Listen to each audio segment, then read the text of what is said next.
कल ममता की पुलिस ने प्रदर्शनकारियों को पीटा और आज उनकी पार्टी के कार्यकर्ता गुंडागर्दी पर उतर आए। टीएमसी के नेताओं पर गोलीबारी का आरोप लग रहा है और अब बंगाल हाथ से निकलता देखकर दीदी बौखलाई हुई, धमकी की भाषा पर उतर गई। सुन लीजिए कैसे दीदी ने देश के प्रधानमंत्री नरेंद्र मोदी को आज धमकी भरे अंदाज में बयान दिया और क्या कहा, एक बार आपको सुनना चाहिए। मोदी बाबू আপনার পার্টিকে দিয়ে আগুন লাগাচ্ছেন, মনে রাখবেন বাংলায় যদি আগুন লাগান আসামও থেমে থাকবে না, নর্থ ইস্টও থেমে থাকবে না, উত্তরপ্রদেশও থেমে থাকবে না, বিহারও থেমে থাকবে না, ঝাড়খণ্ডও থেমে থাকবে না, উড়িষ্যাও থেমে থাকবে না, আর দিল্লিও থেমে থাকবে না। আপনার চেয়ারটা আমরা টলমল করে দেব। तो दीदी प्रधानमंत्री मोदी को धमकी दे रही हैं कि आपकी कुर्सी हिला दूं। वो कह रही हैं कि अगर आप बंगाल में अगर इसी तरीके से आपके कार्यकर्ता आग लगाते रहे तो हम बंगाल छोड़िए, हम बिहार, उड़ीसा और दिल्ली से लेकर आपकी कुर्सी तक हम कुछ भी छोड़ेंगे नहीं, सब हिला देंगे। और दीदी की धमकी का जवाब बंगाल बीजेपी के अध्यक्ष और केंद्रीय मंत्री सुकांत मजुमदार ने गृह मंत्री अमित शाह को एक चिट्ठी लिखकर दी है, जिसमें उन्होंने बंगाल में बदहाल कानून व्यवस्था का जिक्र किया है। उन्होंने ममता के बयान को इंटरनेशनल करार दिया। उधर असम के सीएम हेमंत बिश्व शर्मा कह रहे हैं कि दीदी की हिम्मत कैसे हुई असम को धमकाने की, हमें लाल आंखें मत दिखाइए, ये कह रहे हैं हेमंत बिश्व शर्मा, क्योंकि दीदी ने कहा कि अगर आप पश्चिम बंगाल में आग लगाते रहे तो असम भी नहीं बचेगा, बिहार भी नहीं बचेगा, झारखंड भी नहीं बचेगा और दिल्ली भी नहीं बचेगा। ममता का गुस्सा आज 7वें आसमान पर है, क्योंकि कोलकाता रेप और मर्डर कांड में वो बुरी तरह घिर गई। कल छात्रों का नबन्ना मार्च था और आज बीजेपी के कार्यकर्ता पूरे पश्चिम बंगाल में सड़क पर उतर आए। बीजेपी ने आज बंगाल बंद का आह्वान किया। यह बंद कल कोलकाता में छात्रों पर पुलिस की ज्यादती के खिलाफ था और इस बंद के दौरान आज क्या क्या हुआ हम वो आपको तस्वीरें दिखा रहे हैं।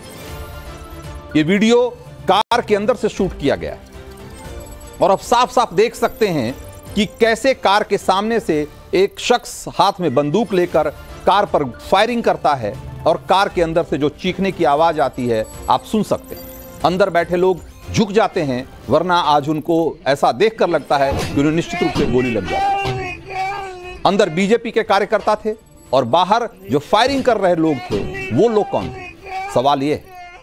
और उसका जवाब ये है कि बाहर जो लोग फायरिंग कर रहे थे वो कोई पुलिस के लोग नहीं थे, वो टीएमसी से जुड़े हुए टीएमसी के कार्यकर्ता थे। अब आप सोचिए कि सत्ताधारी पार्टी के लोग, सत्ताधारी पार्टी के कार्यकर्ता विपक्ष के आंदोलन को रोकने के लिए गोलीबारी कर रहे हैं, हिंसा का सहारा ले रहे हैं। और ये पश्चिम बंगाल में ममता बनर्जी की सरकार का ये वही मॉडल है जो कि एक लंबे समय से चला आ रहा है। और वो मॉडल क्या है हम आपको अभी विस्तार से बताएंगे। जरा पहले सुनिए कि इस घटना के समय जो मौजूद लोग थे, प्रत्यक्षदर्शी क्या कह रहे हैं। जैसे ही हमारी गाड़ी रुकी है वैसे ही 50 से 60 लोग जो है हमारे गाड़ी को, हम लोगों के गाड़ी के ऊपर जो टारगेट करके बम चलाना शुरू किया है। 7 से 8 जो है बम चला है। उसके बाद स्पेशली टारगेट करके हमारे ऊपर जो गोली चला है, जो 6 से 7 राउंड हो, ये पूरी जो है तृणमूल कांग्रेस और पुलिस का मिलीभगत है।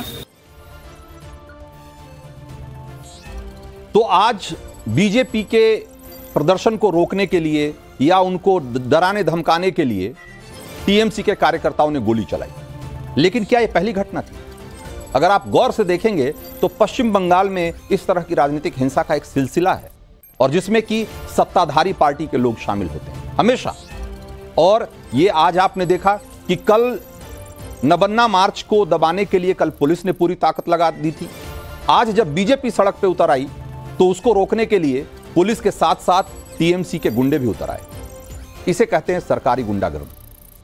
कि सरकार जो पार्टी सत्ता में है उसके कार्यकर्ता हाथों में हथियार लेकर और विपक्ष के लोगों पर गोलियां चला रहे हैं। और ये वो पार्टी है जो दावा करती रही है, इंडी गठबंधन का हिस्सा है, और वो दावा करती रही है कि वो देश में लोकतंत्र और संविधान बचाने के लिए लड़ रहे हैं। सोचिए, जो विपक्ष के एक प्रदर्शन को, एक आंदोलन को बर्दाश्त नहीं कर सकते, लोकतांत्रिक तरीके से होने वाले एक प्रदर्शन को की इजाजत नहीं दे सकते। वो कह रहे हैं कि वो देश में लोकतंत्र और संविधान को बचाएंगे। जिनके कार्यकर्ता खुलेआम सड़कों पे गोलियां चला रहे हैं विपक्ष के नेताओं पे, विपक्ष के प्रदर्शनकारियों पे, वो कह रहे हैं कि लोकतंत्र बचाएंगे। और क्या ये पहला मौका है?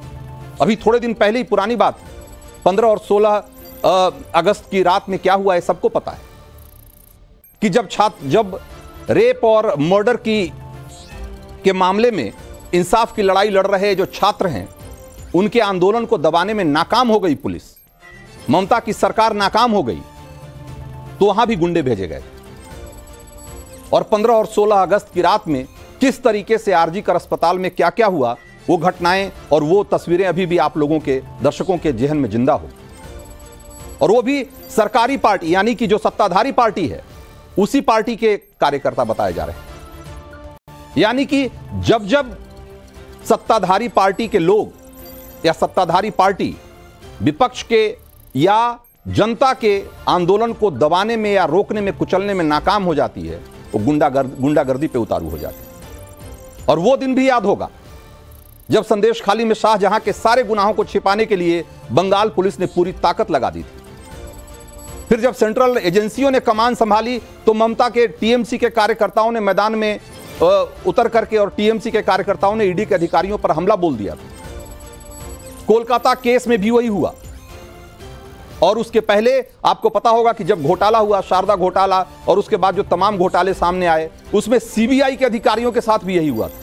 उनके साथ भी कोलकाता में मारपीट की गई। तो सोचिए कि किस तरीके से सत्ताधारी पार्टी के लोग एक गुंडा राज को वहां बढ़ावा दे रहे हैं। बंगाल में बीते दिनों से जिस तरह का गुंडा राज हावी होता दिख रहा है, उसके बाद सियासी विरोधियों का रिएक्शन तो आ ही रहा है, लेकिन इस बार देश की प्रथम नागरिक यानी कि देश की राष्ट्रपति द्रौपदी मुर्मू ने भी बयान दिया है। अमूमन इस तरह के मुद्दों पे, राजनीतिक मुद्दों पे राष्ट्रपति बयान देने से बचती हैं, लेकिन जिस तरह की घटनाएं हो रही है उसे उन्हें भी बोलना पड़ा। और कोलकाता में जो कुछ हुआ उससे राष्ट्रपति ने बहुत दुखद कहा और उन्होंने कहा कि अब बस बहुत हो गया। न्यूज एजेंसी पीटीआई को उन्होंने एक इंटरव्यू दिया जिसमें कि राष्ट्रपति द्रौपदी मुर्मू ने कहा कि यह हताश करने वाला और डराने वाला है ये घटनाएं। उन्होंने यह भी बोला कि यह बहुत हो गया है। राष्ट्रपति मुर्मू ने यह भी कहा कि निर्भया केस को 12 साल बीत चुके हैं और इस बीच रेप की कई घटनाओं को समाज ने भुला दिया और ऐसे मामलों को भुला देना घृणित है।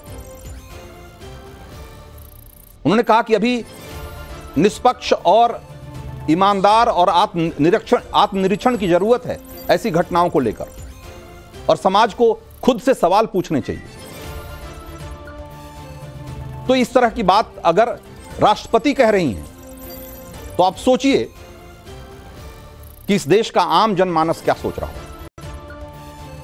और इस मामले में अब जब राष्ट्रपति ने बयान दे दिया तो यह सवाल पूछा जा रहा है कि क्या पश्चिम बंगाल में राष्ट्रपति शासन लगने ही वाला है। और शायद इन सवालों का शोर दीदी के कानों तक भी पहुंच चुका है, इसलिए सियासत के रण में वो हर चाल चल रही है।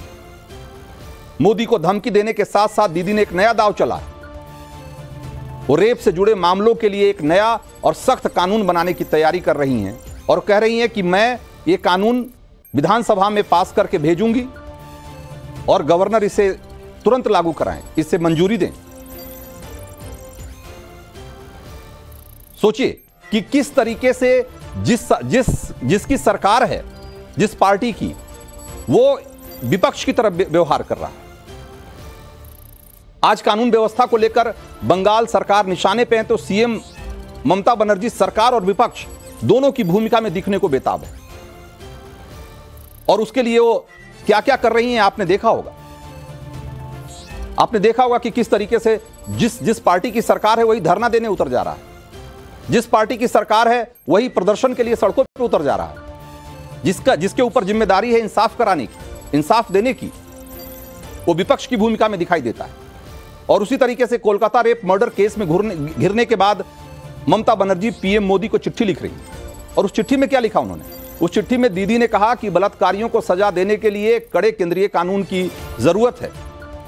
और आज केंद्र सरकार की तरफ से ममता बनर्जी जो उन्होंने लिखा था उस पर कल जवाब भी आ गया केंद्रीय महिला एवं बाल विकास मंत्री अन्नपूर्णा देवी ने सीएम ममता बनर्जी को चिट्ठी का जवाब दिया है और मंत्री ने दावा किया कि पश्चिम बंगाल को उन्होंने जो चिट्ठी लिखी थी ममता बनर्जी ने, उसमें उन्होंने फास्ट ट्रैक कोर्ट का जिक्र किया था। तो उसके जवाब में जो लिखा है केंद्र ने, उसमें उन्होंने कहा है कि 123 फास्ट ट्रैक कोर्ट आवंटित किए गए थे पश्चिम बंगाल को, जिसमें से 20 विशेष पॉक्सो अदालतें और 103 संयुक्त फास्ट ट्रैक कोर्ट शामिल थे, जो कि बलात्कार और पॉक्सो से जुड़े हुए मामलों को निपटाने वाले थे। लेकिन इन अदालतों में से कोई भी जून 2023 तक चालू नहीं किया गया। आप सोचिए, एक साल पहले तक एक भी अदालत नहीं शुरू हुई बंगाल में। महिला एवं बाल विकास मंत्री ने यह भी कहा कि परेशान महिलाओं और बच्चों के लिए केंद्र सरकार ने जो राष्ट्रीय हेल्पलाइन शुरू किया था, उसे भी टीएमसी की सरकार ने अपने राज्य में लागू नहीं किया। इसी से आप सोचिए कि पश्चिम बंगाल की सरकार, ममता सरकार, महिलाओं की सुरक्षा को लेकर कितनी संजीदा है। यानी हर मोर्चे पर टीएमसी सरकार नाकाम साबित हो रही है। और जब उनकी पोल खुलती हुई दिखाई दे रही है तो वह पहले राज्य की पुलिस की लीपापोती और उसे बचाने में जुट जाती है, और अब जब मामला पुलिस के हाथ से निकल जाता है तो टीएमसी के कार्यकर्ताओं को सीधे गुंडागर्दी पर उतारू कर देती है। संदेश खाली से लेकर कोलकाता तक सिर्फ इसी तरह का पैटर्न दिखता है, यही तस्वीर दिखाई देती है। तो सवाल तो यही है कि क्या अब राष्ट्रपति शासन के साथ ही बंगाल की तस्वीर बदलेगी? और ये वो सवाल है जिसका कि आने वाले दिनों में जवाब मिल सकता है। उत्तर प्रदेश के तराई इलाके में एक तरह की जंग छिड़ी हुई, इंसान और आदमखोर जानवरों के बीच। भेड़िया, बाघ और तेंदुआ, तीनों के मुंह इंसानों का खून लग चुका है और तीनों के वार से दहशत में उत्तर प्रदेश के तराई इलाके में आने वाले बहुत सारे जिले। यूपी के सामने सिर्फ आदमखोर भेड़ियों की चुनौती नहीं है, बल्कि एक ट्रिपल चुनौती है, और इस बार तीनों ने एक साथ अटैक किया है। आज नवभारत पर हम आपके सामने इन तीनों आदमखोरों के आतंक को लेकर एक बड़ा खुलासा करने जा रहे हैं। तो चलिए सबसे पहले आपको तीनों का टारगेट एरिया दिखाते हैं और फिर बताते हैं कि कैसे एक साथ 3 जंगली जानवर आदमखोर बन चुके हैं। तो आप देखिए कि ये उत्तर प्रदेश का कौन सा इलाका है? बहराइच का महसी तहसील है। यहां पर आदमखोर भेड़ियों का एक गिरोह है, एक तरीके से वो झुंड है, जिसने कि लगातार लोगों को वहां निशाना बना रखा है। और 35 गांवों में, पहले तो शुरुआत में 20-25 गांवों में इसका आतंक था, बढ़ते बढ़ते 35 गांवों तक पहुंच गया। और 47 दिनों में 9 लोगों को, 7 लोग, उसमें से 7 बच्चे हैं, और 9 लोगों पर हमले हो चुके हैं और उनकी मौत हो चुकी है। तो आप सोचिए कि किस तरीके से वहां पर आतंक है इन भेड़ियों का, खूनी भेड़ियों का। दूसरी तरफ उसी से सटा हुआ जिला है, उसी के पास का जिला है लखीमपुर खीरी। ये भी तराई का ही इलाका आता है। यहां भी आदमखोर बाघ का आतंक फैला हुआ है, और आदमखोर बाघ ने अभी आज ही जो है वो एक किसान पे हमला किया, उसको 200 मीटर तक घसीट कर लेकर गया और उसकी जान ले ली। उसके गले पर हमला किया और एक तरीके से उसकी मौत हो गई। हालांकि उसकी बॉडी बाद में रिकवर हुई। तो ये पहला मौका नहीं था। 26 दिनों में 4 लोगों की जान जा चुकी है बाघों के हमले की वजह। आप सोचिए, तो एक और मैंने बताया आपको कि बहराइच, लखीमपुर खीरी, ये दोनों सटे हुए जिले हैं, तराई के जिले हैं। अब थोड़ा पूर्वांचल की तरफ आइए, महाराजगंज का इलाका है, ये भी तराई का ही इलाका है। आप जैसा देख सकते हैं नेपाल से सटी हुई सीमा है इसकी। तो महाराजगंज में नौतनवा इलाका है, यहां पर तेंदुओं का आतंक, और तेंदुए भी लगातार यहां हमले कर रहे हैं। और एक तेंदुए के हमले में एक किसान बुरी तरह से घायल हो गया। तेंदुआ ने, जब किसान खेत में काम कर रहा था, उस समय तेंदुए ने हमला किया। किसान थोड़ी देर उससे लड़ने की कोशिश किया, लेकिन इस लड़ाई में वो बुरी तरह से जख्मी हो गया। हालांकि तेंदुआ बाद में उसे छोड़कर भाग गया। तो ये 3 जो तराई के इलाके हैं, पश्चिम, आप यूं कहिए कि उत्तर प्रदेश के जो 3 तराई के जिले हैं, वो वहां पर इन 3 तरह के जंगली जानवरों का आतंक है। ये आतंक क्यों है? अभी एक बड़ा सवाल उठता है कि एक साथ ऐसा क्या हुआ कि बाघ, तेंदुए और भेड़िए तीनों इंसानी बस्तियों की तरफ आ गए और तीनों इंसानों पे हमले कर रहे हैं। हालांकि ऐसा नहीं है कि इस इलाके में पहले इस तरह की घटनाएं नहीं हुई है, होती रही हैं, लेकिन ये एक अचानक से इस तरह की घटनाएं बढ़ गई है। और इसकी वजह क्या है, ये हम आज आपको बताने की कोशिश करेंगे। तो ये सवाल तो उठ ही रहा है कि आखिर ऐसा क्या हुआ कि अचानक आदमखोरों का आतंक बढ़ गया है? क्यों जानवरों और इंसानों के बीच संघर्ष अचानक बढ़ गया है? क्यों जंगली जानवरों ने रिहायशी इलाकों का रुख करना शुरू कर दिया है? और बच्चों से लेकर बुजुर्गों को निशाना बनाया जा रहा है। क्या ये जंगली जानवरों की आबादी बढ़ने का नतीजा है या कुछ और? ये तमाम सवाल हैं जिसका जवाब हम तलाशने की कोशिश करेंगे, लेकिन उससे पहले जरा देख लीजिए कि यूपी के तराई इलाके में किस किस तरह के जानवर हैं और किस तरीके की इनकी आबादी रही है। तो इस इलाके में अगर आप देखेंगे तो जंगली जानवरों का आना कोई नई बात नहीं है। तराई के जंगलों में शुरुआत से ही जंगली जानवरों की ठीक ठाक तादाद रही है और बीते सालों में जंगली जानवरों को अवैध शिकार से बचाने की जो मुहिम चल रही है उसका असर ये हुआ है कि उनकी संख्या में बढ़ोतरी हुई है। और कैसे और कितनी बढ़ोतरी हुई है, उनकी संख्या कितनी है, जरा एक बार वो भी देख लीजिए। तो साल 2022 के आंकड़े के मुताबिक उत्तर प्रदेश के तराई में बाघों की संख्या करीब 152 है और तेंदुओं की अगर बात की जाए तो पूरे यूपी में उनकी तादाद 371 काउंट की गई है, जिनमें से ज्यादातर इसी तराई वाले इलाके में ही आते हैं। तराई वाला इलाका मतलब कि जो नेपाल है, नेपाल से सटा हुआ जो इलाका है, बॉर्डर से सटा हुआ इलाका, और जिसके बाद एक तरीके से जंगल का इलाका शुरू हो जाता है, वो तराई वाले इलाके कहे जाते हैं। तो तराई में भेड़ियों की गिनती अभी नहीं हुई है, लेकिन देश भर में भेड़ियों की कुल संख्या करीब 3100 बताई जा रही है और माना जाता है कि तराई के इलाकों में भी बड़ी संख्या में भेड़िए पाए जाते हैं और कई बार नेपाल से भी भेड़िए भारत की तरफ आ जाते हैं। तो ये है स्थिति तराई के इन जिलों में जहां पर कि जंगली जानवरों की आबादी ठीक ठाक हमेशा से रही। तो यूपी में तराई का इलाका जंगल से सटा हुआ है और जंगलों से सटी हुई इंसानी बस्तियां भी हैं, खेत भी हैं। जंगल से निकलकर खेतों में काम कर रहे लोग या गांव के बच्चों को शिकार बनाना जंगली जानवरों के लिए बहुत आसान होता है। बहराइच में आदमखोर भेड़िए का झुंड हो, जिसकी ड्रोन की तस्वीरें हम आपको अभी दिखा रहे हैं स्क्रीन पे, या फिर लखीमपुर खीरी में टाइगर का टेरर हो, या फिर महाराजगंज में तेंदुए का आतंक, ये सारे इलाके जंगल से सटे हुए। अब सवाल यह है कि अचानक से इंसानी बस्तियां इन जानवरों के निशाने पर क्यों आ गई? ऐसी घटनाएं अचानक से बढ़ क्यों गई? तो इसके पीछे एक बड़ी वजह जो बताई जा रही है वो हम आपको समझाने की कोशिश करते हैं। आप ये जो तस्वीरें अभी आप देख रहे हैं, इसमें आप देखिए कि एक जंगल का सेटअप है जिसमें कि अपनी गुफा में भेड़िया भी दिखाई दे रहा है, बाघ भी दिखाई दे रहा है, पेड़ पर एक तेंदुआ भी है ना। तो ये अमूमन जंगलों में पाए जाते हैं इस तरीके से। और लेकिन हुआ क्या कि पिछले दिनों नेपाल में और जो तराई वाले इलाके हैं उस इलाके में बाढ़ की घटनाएं, बहुत सारी नदियों में उफान आया और जंगलों में बाढ़ का पानी घुस गया, जिसकी वजह से जो चितवन नेशनल पार्क से लेकर के और जो दूसरे जो वहां पर जंगली इलाके हैं वहां पर पानी बढ़ गया और इनका जो नेचुरल हैबिटेट है एक तरीके से, जहां पर कि ये सामान्य रूप से रहते हैं ये जंगली जानवर, वहां पानी भर गया, जिसकी वजह से बहुत सारे जंगली जानवर वो नीचे के इलाकों में आ गए। तराई के जो जिले हैं वो उसमें रिहायशी जो इंसानों की रिहायशी बस्तियां हैं उस तरफ चले आए और इसीलिए हाल के दिनों में इंसानों और जंगली जानवरों के बीच में जो एक क्लैश की घटनाएं बढ़ती हुई दिखाई दे रही है, इंसानों पर हमले की घटनाएं बढ़ गई। तो अब आपने देख लिया कि आखिर क्यों और कैसे भेड़ियों ने इंसानी बस्तियों का रुख कर लिया। लेकिन क्या आप जानते हैं कि भेड़िए झुंड में रहते हैं? आप में से बहुत सारे लोगों को पता होगा कि भेड़िए झुंड में तो रहते ही हैं, वो एक खास तरह की आवाज भी निकालते हैं जिसे कि हाउलिंग कहते हैं, हुआ टाइप की आवाज। जैसे आपने सुना होगा कि जो लोमड़ी और सियार करते हैं उससे थोड़ी ऊंची आवाज में जो आवाज निकालते हैं खास तरह से, उसको हाउलिंग कहते हैं। तो ये ऐसा जानवर है जो अपनी खास किस्म की आवाज की वजह से अपनी मौजूदगी दर्ज करा देता है। आसपास के लोगों को पता लग जाता है कि आसपास कोई भेड़िया होगा। तो एक सवाल ये भी उठ रहा है कि फिर कैसे इतने सारे लोग इसका शिकार हो जा रहे हैं, कैसे इतने सारे लोग इसकी वजह से मारे जा रहे हैं? तो इसके दो संभावित जवाब हो सकते हैं।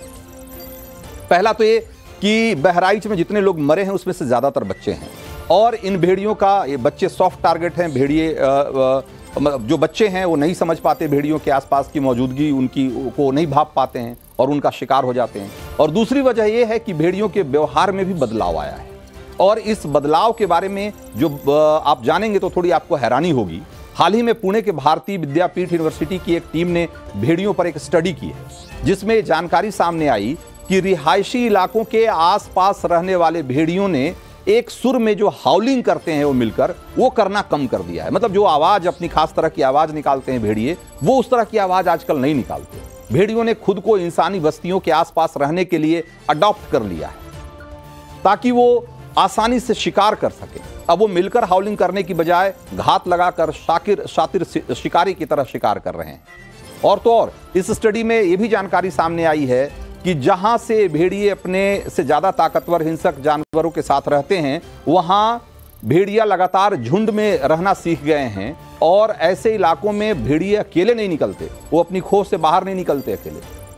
पहले भेड़िए अपने से छोटे जानवरों को डराने और भगाने के लिए आपस में एक हाउलिंग करके कम्युनिकेट करते थे, लेकिन इन्होंने अब अपनी आवाज दबाकर आतंक मचाने का एक दूसरा और ज्यादा खतरनाक हुनर सीख लिया है। और ये इनके बिहेवियर में, इनके बर्ताव में एक बदलाव आया है और ये भी एक बड़ी वजह हो सकती है कि लोग आसानी से इसका शिकार हो जा रहे हैं। हालांकि दावे के साथ ये नहीं कहा जा सकता कि इसी की वजह से, इसी व्यवहार में बदलाव की वजह से भेड़ियों का आतंक बहराइच में बढ़ा हुआ है, लेकिन इस स्टडी को नजरअंदाज भी नहीं किया जा सकता। तो अब आगे चलते हैं और अगली बड़ी स्टोरी का रुख करते हैं। और मूड मीटर की जो अगली बड़ी स्टोरी है वो बहुत चौंकाने वाली है। एक ऐसी स्टोरी जिसका कनेक्शन हिंदुस्तान में हाल के दिनों में अचानक बढ़ी ट्रेन घटनाओं से जुड़ता हुआ दिखाई दे रहा है। ये खबर उन अटकलों पर मुहर लगाती दिख रही है जिसमें लगातार हो रहे ट्रेन हादसों के पीछे एक बड़ी आतंकी साजिश का अंदेशा जताया जा रहा था। और आज सुरक्षा एजेंसियों के हाथ इसका एक बड़ा सबूत भी लग गया है। वो सबूत है पाकिस्तान में छिपे आतंकी सरगना फरहतुल्ला गौरी का आतंकी फरमान, जिससे उसने सोशल मीडिया ऐप टेलीग्राम पर 3 मिनट के एक वीडियो के रूप में डाला है। इस वीडियो के जरिए भारत में मौजूद आतंकियों के स्लीपर सेल मैसेज जारी किया गया है और हिंदुस्तान में ट्रेन हादसों की रफ्तार बढ़ाने के लिए ज्यादा से ज्यादा ट्रेनों को डिरेल करने का फरमान दिया गया है। और ये टेलीग्राम पर जो ये वीडियो जारी किया गया है, ये सुरक्षा एजेंसियों के हाथ तब लगा जब 23 और 24 अगस्त को वंदे भारत एक्सप्रेस को डिरेल करने की साजिश की जांच शुरू हुई। आपको बता दें कि 23 अगस्त की रात राजस्थान में वंदे भारत एक्सप्रेस बड़े हादसे का शिकार होते होते बच गई। अहमदाबाद से जोधपुर जा रही ये वंदे भारत एक्सप्रेस जब पाली रेलवे स्टेशन से गुजर रही थी तो रेलवे ट्रैक पर एक सीमेंट का बड़ा ब्लॉक रखा हुआ था जिससे कि वो टकरा गई।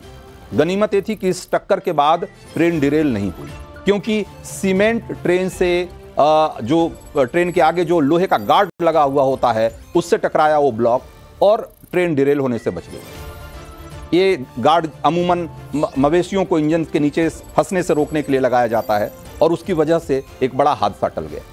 रेलवे पुलिस फोर्स की टीम 24 अगस्त को तब और हैरान रह गई जब फिर उसी जगह पे पाली में ही रेलवे ट्रैक पर दोबारा से सीमेंट ब्लॉक रखा हुआ मिला और इस बार एक नहीं बल्कि दो ब्लॉक मिले। इसी के बाद ये साफ हो गया कि कोई तो है जो पाली में बड़े ट्रेन हादसे को अंजाम देने की कोशिश में जुटा हुआ है। सवाल है कि वो कौन है? तो उसी जांच पड़ताल के दौरान पाकिस्तान में बैठे आतंकी सरगना फरहतुल्ला गौरी का एक टेलीग्राम वीडियो हाथ लग गया पुलिस, जिसमें आतंकी स्लीपर सेल को ट्रेन डिरेल करने का फरमान जारी किया जा रहा है और उसकी तरकीबें बताई जा रही है। आपके लिए जानना जरूरी है आतंकी सरगना फरहतुल्ला ने किन किन रेल रूट पर ट्रेनों को डिरेल करने की साजिश रची। उनके फरमान के मुताबिक आतंकी स्लीपर सेल दिल्ली, मुंबई, कोलकाता, चेन्नई जैसे बड़े और जो व्यस्त रेल रूट हैं उसको निशाना बनाने की बात कर रहा है ताकि उसके टेरर अटैक का इंपैक्ट और बड़ा हो, हिंदुस्तान में दहशत ज्यादा फैले, मरने वालों की संख्या ज्यादा बढ़े। इस साल जून से लेकर अगस्त तक कई बड़े ट्रेन हादसे हुए, जरा उनको याद करिए। किसी के लिए भी इन हादसों पर एक बार भी यकीन करना मुश्किल था कि अचानक से क्या हुआ कि पूरा रेलवे का सुरक्षा तंत्र जो है वो कोलैप्स कर गया है, लगता है, जिसकी वजह से इतने हादसे हो रहे हैं। तमाम सुरक्षा इंतजाम के बीच ये हादसे जिस तरह से होते चले गए, देश को चौंकाते रहे। सवाल उठाते चले गए कि रेलवे के सुरक्षा इंतजाम को ये क्या हो गया है। विपक्ष भी इस पर राजनीति कर रहा था। लेकिन देश में हाल में जो 3 बड़े ट्रेन हादसे हुए, जरा आप एक बार उसी पर गौर कर लीजिए। जरा वो तस्वीरें दिखाइए एक एक करके। जो कंचनजंगा की एक्सप्रेस के हादसे की जो तस्वीर है, ये 17 जून को हुई थी। बंगाल के दार्जिलिंग में इस हादसे में 10 लोग मारे गए और 60 लोग घायल हुए थे। जो दूसरी तस्वीर हम आपको दिखा रहे हैं मुंबई हावड़ा एक्सप्रेस हादसे की, तारीख 30 जुलाई की है और झारखंड के जमशेदपुर में इस हादसे में 2 यात्रियों की जान चली गई थी और 20 लोग घायल हो गए। और जो तीसरी तस्वीर हम आपको दिखा रहे हैं ये चंडीगढ़ डिब्रूगढ़ एक्सप्रेस हादसे की है, जो कि 18 जुलाई को हुई थी। यूपी के गोंडा में इस हादसे में 4 लोगों की मौत हुई और 30 से ज्यादा लोग घायल हो गए। तो सवाल यह है कि क्या ये तीनों हादसे भी आतंकी साजिश का नतीजा थे? इन हादसों की जांच जारी है, लेकिन ट्रेनों को कैसे निशाना बनाया जा रहा है, इसे अगस्त में हुई कुछ वारदातों से आप समझ सकते हैं। हम आपको सिलसिलेवार बताते हैं कि अगस्त में कैसे कैसे घटनाएं हुई और उसमें आपको समझ में आएगा, एक पैटर्न दिखेगा और एक सिलसिला समझ में आएगा। तो 24 अगस्त को फर्रुखाबाद यूपी में रेलवे ट्रैक पर एक लकड़ी का मोटा लट्ठा रखा हुआ है। कासगंज फर्रुखाबाद एक्सप्रेस इससे टकराई और डिरेल होते होते 23 अगस्त को पाली राजस्थान में रेलवे ट्रैक पर एक मोटा सीमेंट ब्लॉक रखा हुआ था और वंदे भारत एक्सप्रेस का इंजन इससे टकराया और किसी तरीके से डिरेल होते बचे। फिर 22 अगस्त को अलीगढ़ यूपी में रेलवे ट्रैक पर एक एलॉय व्हील रखा हुआ था। इसमें आरोपी मोहम्मद अफसान जो है वो फरार है, अभी उसकी पुलिस तलाश कर रही है। फिर उससे पहले आप जाएं तो 20 अगस्त को जबलपुर एमपी में रेलवे ट्रैक पर एक लोहे का एक मोटा रॉड रखा हुआ था जिससे कि ट्रेन का इंजन टकरा गया। 17 अगस्त को इसी तरीके से कानपुर साबरमती एक्सप्रेस के 22 डिब्बे डिरेल हो गए क्योंकि रेलवे ट्रैक पर एक बहुत बड़ा बोल्डर, हेवी बोल्डर रखा हुआ था। आप सोचिए, आपको एक सिलसिला दिख रहा है।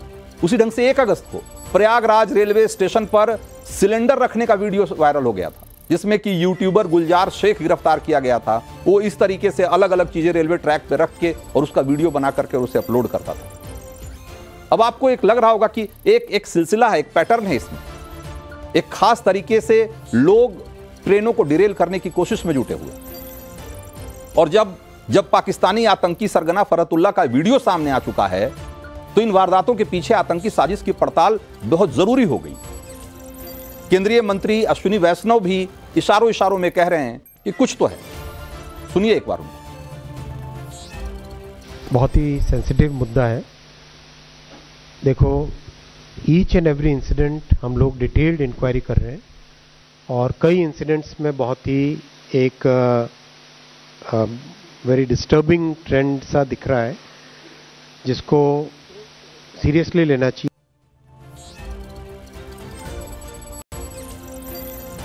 तो आतंकी सरगना फरहतुल्लाह गौरी के टेलीग्राम वीडियो में सिर्फ ट्रेनों को डिरेल करने की ही का फरमान नहीं है, उसमें आतंकी साजिश की कई और परतें खुल रही हैं जिसे एक एक कर हिंदुस्तान में अंजाम देने की कोशिश चल रही है और उसका भी ब्यौरा हम आपको देंगे और आतंकी साजिश की शातिर प्लानिंग पर बात करेंगे। लेकिन उससे पहले आपको बताते हैं कि क्यों आतंकी सरगना फरहतुल्लाह के आतंकी फरमान को हल्के में नहीं लिया जा सकता है।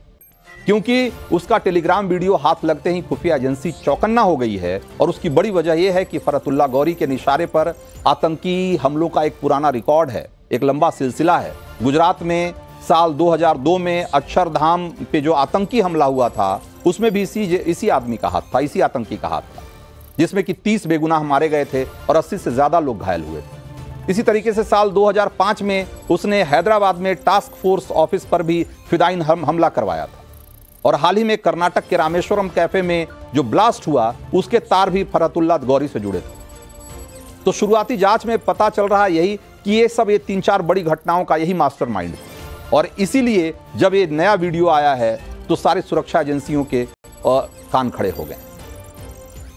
पाकिस्तानी आतंकी फरहतुल्लाह गौरी की जो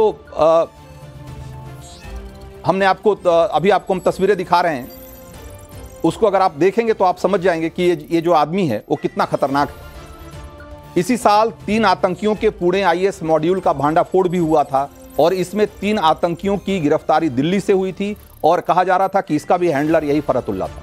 दिल्ली पुलिस की स्पेशल सेल की जांच में यह सामने आया कि पाकिस्तान में बैठा आतंकी सरगना फरहतुल्लाह गौरी हिंदुस्तान में बहुत सारे आतंकी स्लीपर सेल चला रहा है, भर्तियां कर रहा है और टेलीग्राम जैसे सोशल मीडिया ऐप के जरिए, जिसमें कि एक तरीके से मैसेज इनक्रिप्टेड होते हैं, उसके जरिए भर्तियों को बढ़ावा दे रहा है। और उसी जांच में यह भी पता लगा था कि पाकिस्तान की खुफिया एजेंसी ISI हिंदुस्तान में टेरर अटैक की स्ट्रेटजी बदल रही है, आतंकी हमलों को गुरिल्ला वॉर की तरह अंजाम देने की प्लानिंग हो रही है और उसी के तहत ट्रेनों को डिरेल करना उसी स्ट्रेटजी का हिस्सा था। दुनिया भर में चरमपंथी इसे पहले भी आजमा चुके हैं और कई ट्रेन हादसों को अंजाम दे चुके हैं। अमेरिका का मिनेटा ट्रांसपोर्ट इंस्टीट्यूट इस पर रिसर्च पेपर पेश कर चुका है और जिसके प्रमुख जो है उन्होंने ये कहा, नॉर्मन मिनेटा ने दावा किया था कि कैसे दुनिया भर में आतंकियों ने ट्रेनों को आतंकी हमलों का निशाना बनाया। और इस रिपोर्ट के मुताबिक 1970 से 2017 के बीच बहुत सारी ट्रेनों को डिरेल करने की कोशिश की गई, जिसकी वजह से 118 बड़े ट्रेन हादसे हुए और ट्रेनों को डिरेल करने के लिए कई बार तो आईईडी का भी इस्तेमाल किया गया। तो सोचिए, तो जब इस तरह की पूरी दुनिया में एक कोशिश चल रही है ट्रेनों को डिरेल करने की और ट्रेन उनके निशाने पे है, तो ये जब वीडियो सामने आया है तो सवाल तो उठेंगे और लोगों की चिंताएं तो बढ़ेगी।